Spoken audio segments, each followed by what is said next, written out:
죄입니다. 그래서 죄가 없으신 분이 죽어야 돼요. 하나님은 사단에게 묶여있는 인류를 구원하기 위해서 독생자 예수님을 사단에게 내어준 거예요. 그러니까 여러분 이런 말 알아들어야 돼요. 잃어버릴 돈은 나가야 될 때는 나가게 돼 있습니다.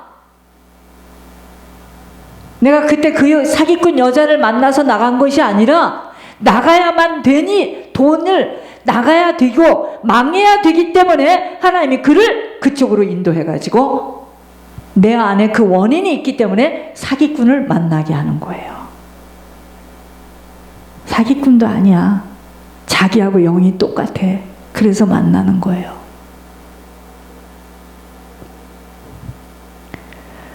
죄와 사망은 한 사람 아담으로 말미암아 이 세상에 들어오고 그 결과로 죄와 사망이 모든 사람을 지배하게 된 것입니다.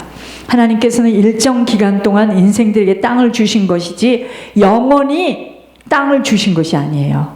그러므로 아담은 영원히 이 땅을 소유한 것이 아니지만 하나님으로부터 이 땅의 유인권을 받아 하나님의 뜻대로 땅에 사는 동안에 생육하고 번성하여 땅에 충만하며 땅을 정복하고자 했습니다.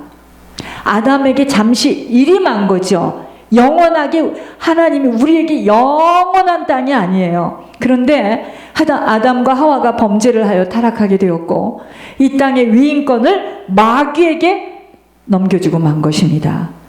그러니까 세상은 지금 아담으로부터 이 세상의 위임권을 넘겨받은 마귀의 지배하에 있어요. 그래서 마귀는 세상 임금입니다. 그래서 세상을 사랑함이 주님의 사랑이 없다는 거예요. 내가 세상을 사랑하고 세상을 따라가면 나는 주님과는 점점 원수가 된다는 겁니다. 그런데 우리는 뭐라 그랬습니까? 세상에서 머리 대고 꼴이 되지 말게 해주세요. 이 기도한 거예요. 마귀 자식으로 확실하게 쓰임받게 해주세요. 그렇게 기도했잖아요. 나는 그런 기도는 별로 안 한 것 같아. 그러니까 마귀가 그래요. 걱정하지 마. 분명히 머리 되게 해줄 거야. 뭘 그렇게 많이 걱정을 해. 확실하게 마귀 자녀로 도우미로 쓰임받게 해줄게. 그래서 니네 가문에 네 아버지, 네 할아버지 살던 대로 그대로 살게 해줄게. 염려하지 마, 염려하지 마. 이럽니다. 마귀가.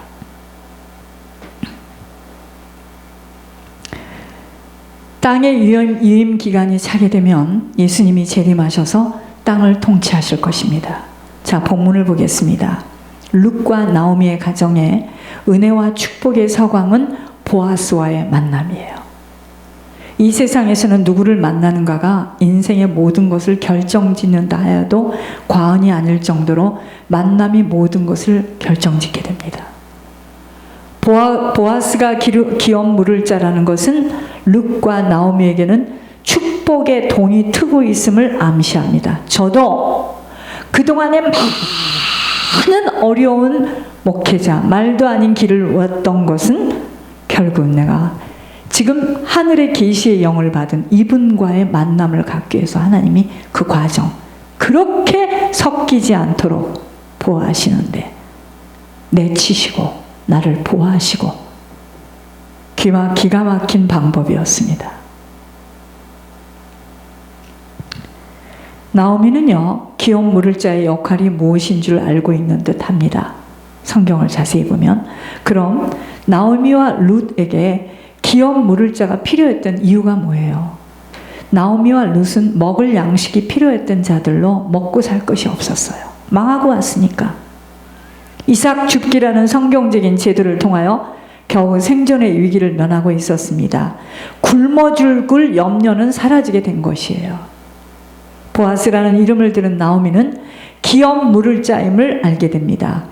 기업을 이룰 자만이 해결해 줄 수 있는 필요로 약속의 땅인 가나안에서 자기 가문의 땅을 회복하는 것과 가문의 대를 잇는 것이었습니다. 보아스를 만나가지고 가문을 일으키고 가문의 대도 이어지고 더 깊은 필요는 영적인 필요예요. 이것 때문에 기업 물을 자가 필요했던 겁니다. 모든 인간은요, 죄를 용서받아야 할 필요가 있고, 내 양심의 평안을 얻어야 될 필요가 있고, 내가 왜 사는지 목적을 알아야 될 필요가 있고, 내가 죽고 나면 어디를 간다라는 내세에 대한 필요 등, 우리는요, 이런 필요를 정말 우리는 채워줄 자가 있어야 됩니다. 내가 왜 사는 줄도 몰라. 왜 내가 지금 돈을 벌고 이 난리를 쳐야 되는지를 모르니까 그저 아끼고 모으고 저만 생각해. 저만. 왜 사는 줄을 몰라. 돈과 명예로 충족될 수 없는 주님만이 해결해 주실 수 있는 더 깊은 필요가 있어요. 영적인 것을 채울 수 있는 것. 보아스가 예표하는 하나님의 아들인 예수 그리스도만이 인간이 필요로 하는 영적인 것을 채워줄 수 있습니다. 그렇다면 나오미와 룻에게 기업 물을 자는 어떤 일을 하는 자인지 살펴보겠어요. 살아있는 자와 죽은 자에게 은혜 베푸는 일입니다. 가문을 살리는 게 뭐겠습니까? 아버지가 박수고 어머니가 무당이라면 그 가문은 쑥대밭의 가문이에요. 그런데 그러한 가문에 있는 엄청난 영적 대물림이 끊어지고, 그쵸? 끊어지고 후손들에게 생명과 능력과 축복의 유산을 남길 수 있다. 죽은 사람과의 모든 묶임을 끊고, 이게 죽은 자에게 은혜 베푸는 일 아니겠습니까? 여러분, 사람이 죽었다고 그냥 죽었으니까 끝난 줄 아세요? 아이고, 그랬으면 얼마나 좋아요. 그 영향권이 나를 일평생 끌고 다녀요. 엄마가 고집세면 그 집은 모두가 고집세고, 엄마가 돈을 낭비하면 돈을 다 우습게 알아. 어떻게 되겠지? 꾸면 되는 거고 또 말하면 생길 거야. 그게 엄마가 남기고 간 영양권이에요. 영양권에서 살고 있는 겁니다. 죽었다고 해결되면 얼마나 좋겠습니까? 엄마가 아버지를 개처럼 우습게 여기니까 자기도 남편을 우습게 여기는 거예요. 이게 지금 그 영향권에서 살고 있는 거예요. 사망하는 자에게 무슨 은혜를 베풀 수 있는가입니다. 그것은 사망한 자의 이름을 회복시켜주고 사망한 자의 땅을 회복시켜주는 책임이 포함되어 있음을 의미합니다. 그래서 기업 물을 자는 사망한 자에게까지 은혜를 베푸는 것이에요. 기업 물을 자는 아무나 되고 싶다고 되는 게 아니에요. 성경은 보아스가 나오미의 남편 엘리멜렉의 친족이라고 했고 근족이라 했습니다. 친족만 기업 물을 수 있는 자가 될 수 있기에 이를 친족 기업 물을 자라고 부르는 것입니다. 잃어버린 땅을 회복시켜주고 노예에서 해방시켜주고 끊겨진 대를 이어주고 악인들에게 당한 어려움을 복수해주는 사람, 기업 물을 자입니다. 기업 물을 자의 뜻인 고엘. 이것을 영적으로 보면 천국의 자리를 확보해주고 천국의 시민이 되게 하고 마귀로부터 해방시켜주고 억울하게 당한 핍박과 환난을 복수해주는 예수 그리스도의 사역을 예표합니다. 우리가 주님 따라간다는 게 뭐예요? 주님이 하신 그 일, 내가 한 일보다 더 큰 일을 너를 통해 하겠다. 그게 무슨 말입니까? 이런 거예요. 기업 물을 자.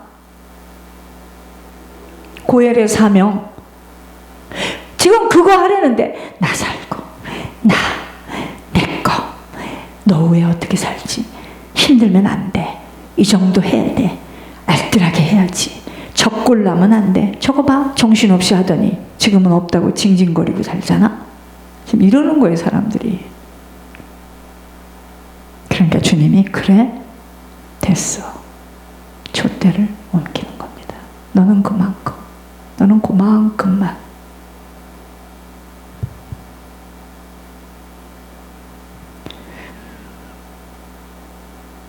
고엘은 인간의 깊은 영적인 필요를 채워줄 수 있는 존재입니다. 우리 인간에게 예수님이 계시다는 것만큼 큰 복은 없어요. 제가 왜 여러분들에게 자녀들이 뭐하면 돼지처럼 꼴딱꼴딱 받지 말라고 하는 줄 아세요? 자녀 죽고 나 죽어요. 그런 부모는요, 주님 앞에 나오지 않습니다.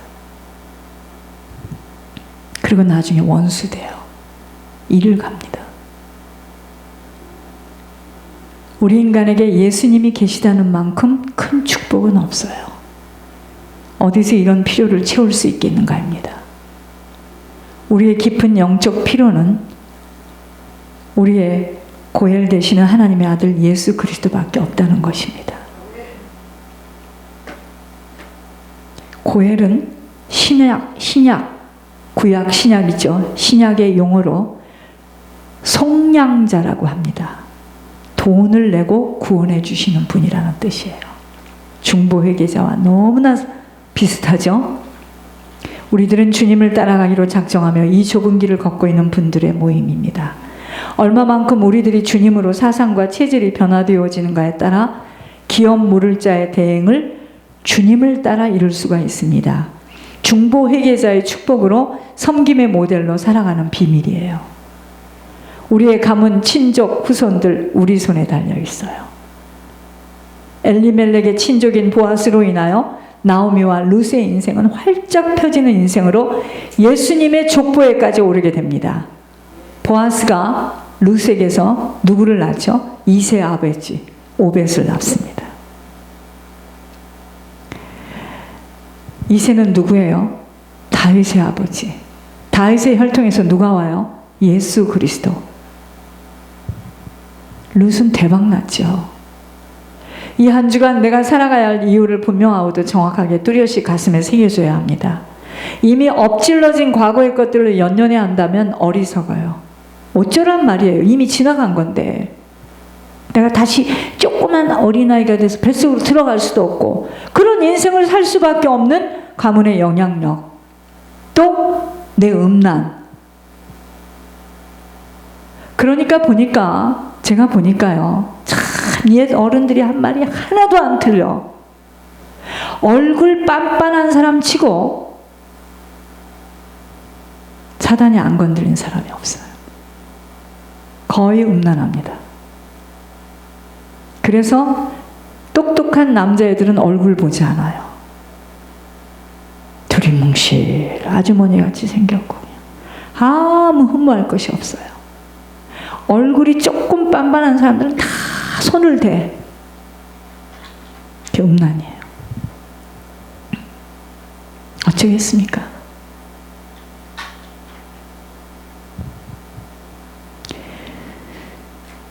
엎질러진 과거의 일들로 연연해 한다면 어리석어요.